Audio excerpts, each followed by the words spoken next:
La evolución de la teoría del atomismo desde sus inicios. La teoría del atomismo aparece por primera vez hace mucho tiempo atrás, en el 450 a.C., por Demócrito, quien dijo que había un componente diminuto de lo cual estaban hechas todas las cosas, que además era irrompible. Eso era el átomo, algo a lo que él consideraba bolitas supremamente pequeñas, pero esto no fue del todo su idea, ya que Leucipo fue su maestro y fue él quien le impartió ese conocimiento. A su vez, estaban Platón y Aristóteles, quienes no compartían la idea del atomismo, por lo que popularizaron la idea de los 4 elementos, la cual arrasó con la idea del átomo, haciendo que la mayoría de gente pensara que todo estaba hecho de agua, tierra, aire y fuego. Pero llegó Epicuro de Samos a salvar la idea del atomismo, ya que, siendo discípulo de Demócrito, conocía y compartía la idea del átomo. Además, creó una escuela llamada El Jardín, donde gente de todo tipo y género podía aprender sobre el atomismo y filosofar de muchas maneras, lo cual agradaba mucho más que la Academia de Platón y el Liceo de Aristóteles, que solamente eran para hombres con altos recursos económicos y solamente aprendieron los pensamientos de estos filósofos. Es así como la idea de los átomos empieza a coger fuerza y con la llegada de Tito Lucrecio, discípulo de Epicuro, se termina de expandir la idea, pues Tito fue el escritor del poema De Rerum Natura, que más adelante será de gran ayuda para los científicos y sus estudios sobre esta teoría. En 1600, Robert Boyle trabajó con el aire, comprimiéndolo lo más posible para ver qué sucedía. En este proceso, se dio cuenta que el aire tenía que estar hecho de algunas partículas que no fueran posibles de romper, y que se separaban o se unían dependiendo del espacio en el que estaban. Es por esto que Boyle critica el pensamiento de Aristóteles en su libro El químico escéptico, diciendo que las cosas no estaban hechas de 4 elementos, sino de unas partículas. Lavoisier, Proust y Dalton teorizaron sobre la idea del átomo, planteando algunos pensamientos que ahora son las leyes de conservación de la masa, de proporciones definidas y de proporciones múltiples. A continuación aparece Albert Einstein, el cual aportó a esta teoría de manera muy significativa, pues, usando sus conocimientos, fue capaz de explicar el efecto fotoeléctrico, demostrando así que aquellas cosas a las que llamaban partículas tenían una carga eléctrica y que podía ser negativa o positiva, y por ello ganó un premio Nobel, ya que supo encontrar la pieza que faltaba para definir el átomo. El físico inglés J.J. Thomson, entre los años 1898 a 1903, estudió la descarga eléctrica que se produce dentro de tubos al vacío parcial, llamados tubos de rayos catódicos. Los rayos catódicos son corrientes de electrones en tubos de vacío, es decir, en los tubos de cristal se equipan por lo menos con 2 electrodos, un cátodo y un ánodo, en una configuración conocida como diodo. Cuando se calienta el cátodo, emite cierta radiación que viaja hacia el ánodo y esto hace que el átomo se vuelva medianamente visible. En el año 1909, Robert Millikan diseñó y realizó el primer experimento para medir la carga del electrón.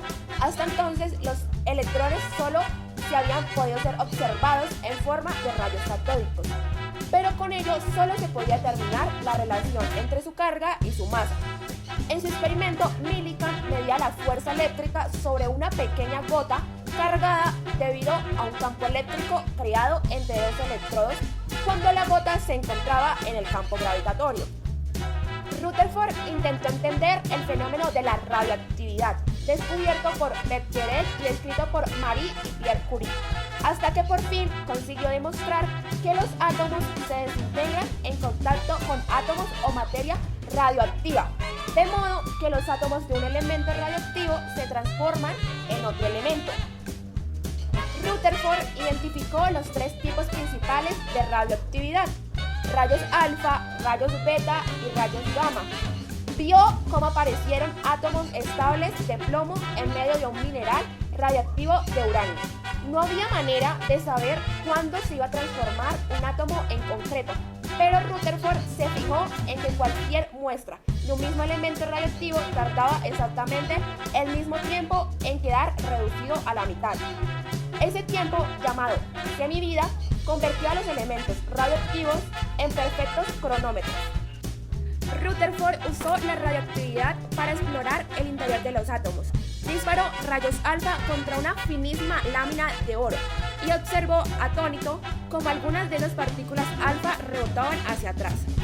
Recuperado del impacto, en 1911 dedujo que aquello solo era posible si los átomos tenían un minúsculo núcleo con carga positiva que concentraba casi toda su masa. Había nacido el modelo atómico de Rutherford, perfeccionado luego por su alumno.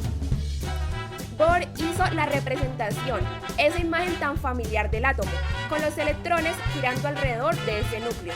Además, Bohr propuso el modelo atómico de Bohr en 1911, utilizando las líneas espectrales del átomo de hidrógeno y la teoría cuántica de Planck.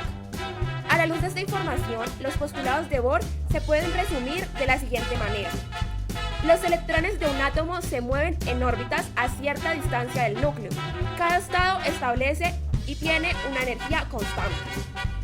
A cualquier nivel energético estable, el electrón se mueve en una órbita circular. Estas órbitas se denominan niveles de energía o capas. Mientras el electrón está en uno de sus estados estacionarios, el átomo no emite luz. Sin embargo, cuando pasa de un nivel de energía alto a un nivel de energía más bajo, emite unos cuantos de luz, igual a la diferencia de energía entre los niveles. En 1924, el físico francés Louis de Broglie propuso nuestra analogía. Si la luz, que se creía que era una onda, tenía comportamiento de partículas bajo ciertas condiciones, entonces partículas como el electrón también cumplían con esa dualidad. Fue último ante unos intentos preliminares por parte de los físicos para resolver las paradojas que habían surgido de la teoría de la radiación. El principio de incertidumbre fue descubierto por Heisenberg en 1927 y es fundamentalmente en física cuántica. Las implicaciones de esta sencilla fórmula son enormes. Si conocemos de forma muy precisa la posición de la partícula, no podremos conocer de forma tan precisa su velocidad y viceversa. Independientemente de lo bueno que sea nuestro aparato de medida o de lo bueno que nos esforcemos en ello, la incertidumbre del sistema es intrínseca y no puede desaparecer nunca. La ecuación de Schrödinger desempeña el papel de las leyes de Newton y la conservación de la energía de la mecánica clásica. Es decir, predice el comportamiento futuro de un sistema dinámico. Se trata de una ecuación de onda en términos de la función de onda, que predice analíticamente y con precisión la probabilidad de eventos o resultados. El resultado detallado no está estrictamente determinado, pero a un gran número de eventos, la ecuación de Schrödinger predice la distribución de los resultados. Lo último que se conoce sobre el átomo es que en realidad no son bolitas, sino que son ondas con carga positiva y negativa, y está compuesto por el núcleo donde se encuentran los protones y alrededor suyo se encuentran los electrones. Pero estos se pueden encontrar en orbitales, niveles y subcapas dentro del átomo. Así que esto nos deja ver que el átomo ya no tiene los electrones girando alrededor suyo, sino que se van desplazando de un lugar a otro sin un patrón fijo. Dependiendo de la cantidad de electrones que tenga un átomo, eso se puede dividir en 7 niveles y 4 subcapas. Puedes organizar de esta información en un diagrama de orbitales para identificar la posición del último electrón. A lo largo de la historia el concepto del átomo varió mucho, pues al principio se pensó que eran simplemente unas bolitas irrompibles, pero con el tiempo se fue descubriendo que esas partículas tienen núcleo y bolitas alrededor. Más adelante se encontró que el átomo posee cargas positivas y negativas, y así se fue avanzando hasta que la humanidad se dio cuenta que en realidad el átomo no eran bolitas ni partículas, sino que eran ondas con carga positiva y negativa, las cuales tenían un núcleo constituido por protones con carga negativa y unas ondas con carga positiva alrededor de donde se ubican los electrones. Muchas gracias por ver el video, espero les haya gustado esta nuestra historia sobre la evolución de la teoría del atomismo.